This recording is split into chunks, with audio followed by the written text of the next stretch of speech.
Have you ever thought about how few key moments can alter your perceptions forever? Especially when you thought things would turn out one way, but went in a completely other direction. Let's see how our next speaker, Chandreyee Lahiri, changed after a memorable experience in her piece, Odometer Clicks.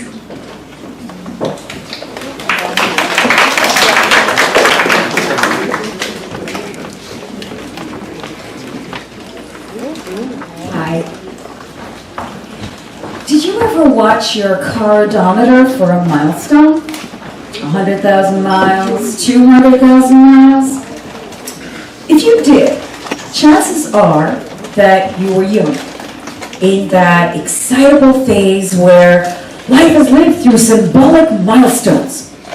So today I'd like to take you back to one of mine. It was 1999, the onset of the new millennium.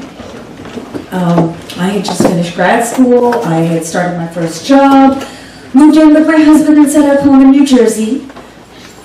And we were still in that phase where we were a little excitable and we were interested in collecting experiences and making memories. So we decided we were going to do this right. Road trip to Washington, D.C. to party with friends. Oh yeah. Now, these were also the romantic years, and that is a past tense, you are right. 20 years now, with respect. So we snuck in a little overnight trip to Pennsylvania, Dutch country. And so that's how we found ourselves on Christmas Eve of 1999 in a bed and breakfast on a working Amish farm. It was so quaint and cozy. Everything you expected it to be.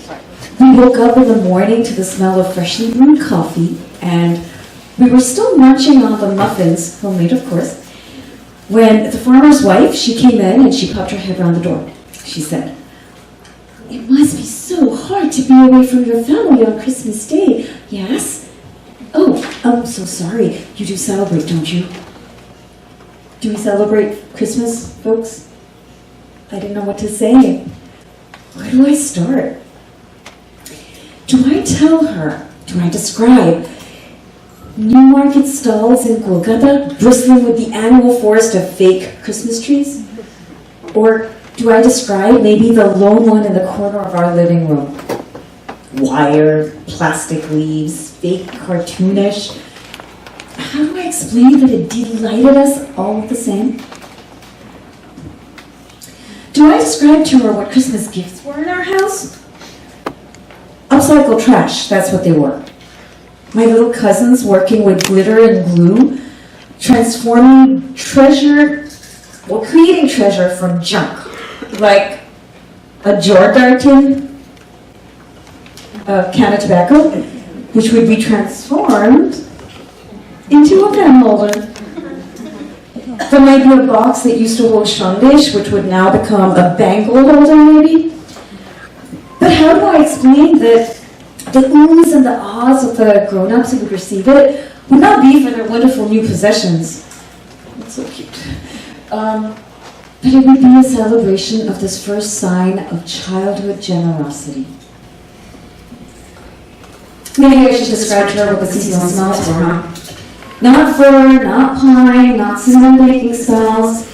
For us, seasonal smells would be my family's chili sausage, my noto cookies, aloo dum with coconut, and of course my dad was special fish fry. Nobody knows how to make it, he refused to tell anyone the recipe. And how do I explain to her, even if I got all this across, that this unique stew of traditions was our Christmas, when none of it bore even the faintest resemblance to American Christmases? And so I gave up. I gave up translating my culture to myself, to her, and to anyone else. And I told the nice lady, I said, "I guess we celebrate family, but not Christmas, not really." She paused for a second. She seemed to be thinking something through. And then, do you know that she told me, would you like to come caroling with us this afternoon to our cousin's house? We go every year. And you'd be with family. Hours. And so that's how I found myself on Christmas Day of 1999, not only in Amish country, but in a log cabin of an Orthodox family. It was very quaint and cozy. There was a friendly fire in a smallish fireplace, and over in the corner, an ancient-looking wood stove that gently released baking smells into the air.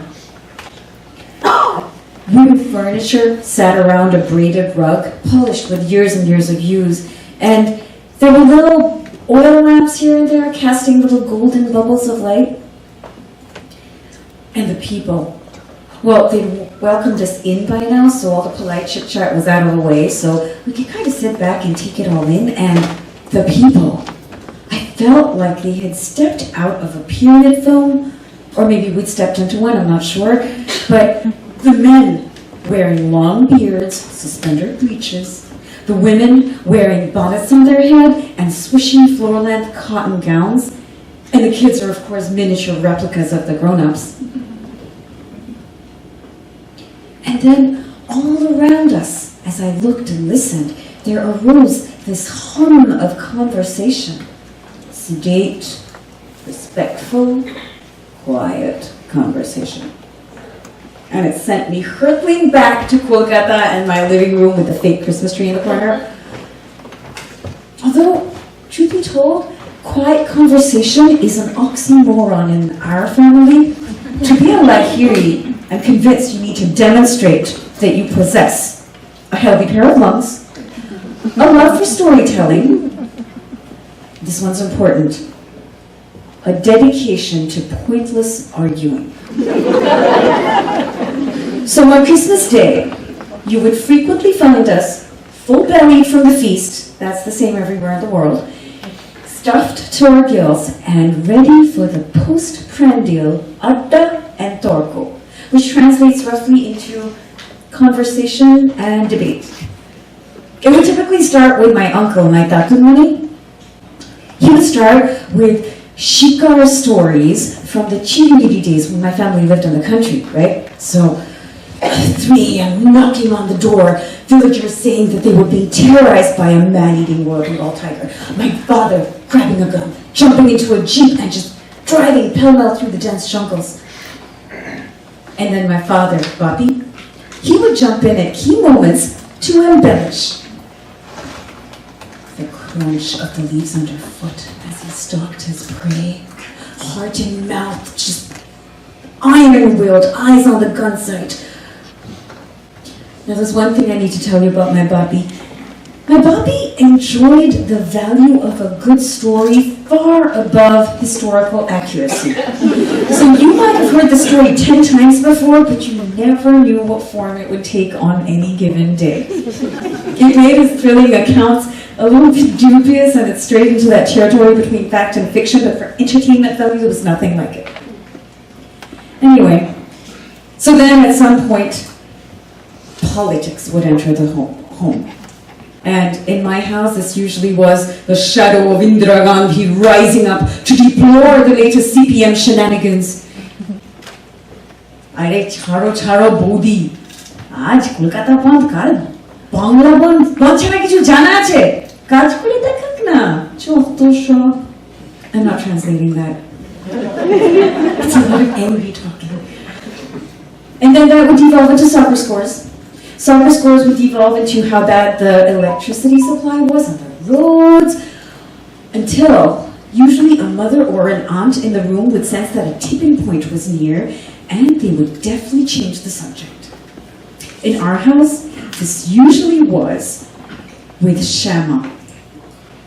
It's incredibly effective, I promise you. In fact, I defy anyone to grind their teeth or mutter profanities if suddenly someone calls out, "Dhar dhar, roicho, roicho." You have no choice. You don't.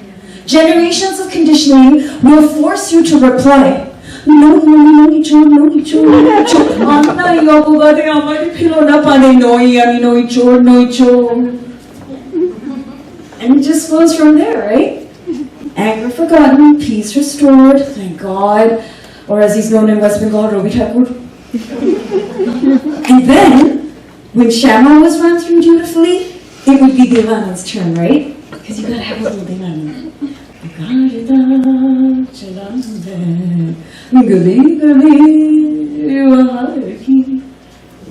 And then Shonha Mukherjee.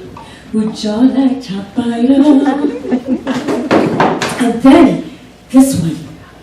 Hark the herald angels sing, glory to the newborn king. Oh, that's right.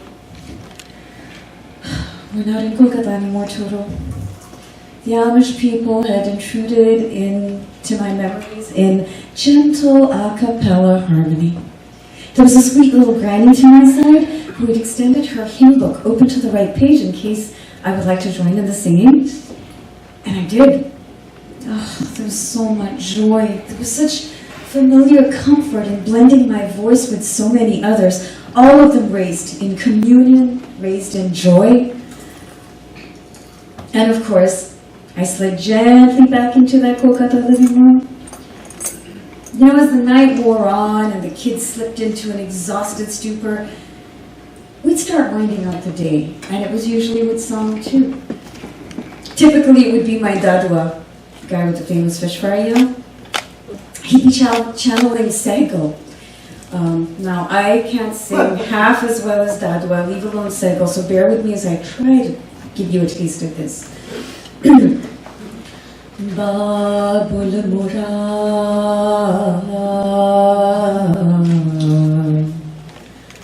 Nihar Chut Hi Ja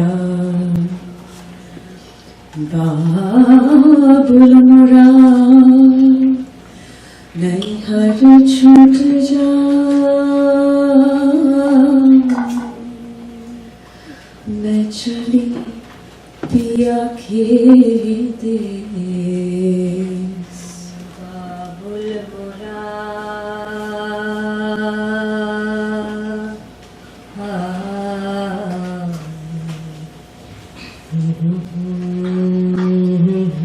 So, back in 1999, we took our leave of the lovely Amish family and got in the car and got back on our way to Washington, D.C. And I sat in the car and I watched silos and fields whizzing by the windows. And I found myself thinking about this new experience that I had just so actively collected. And I was puzzled. These people were so different, but they were the same. This new experience was not very new, it was familiar. This is not what I had expected. I think I'd expected the Amish to be narrow-minded, conservative, perhaps a little racist. And I found a community rich in generosity, one foot in tradition, while the other foot had a toehold in modern times. And this slice of America that I just saw had seemed so much real to me, so much more real to me than anything I'd seen before.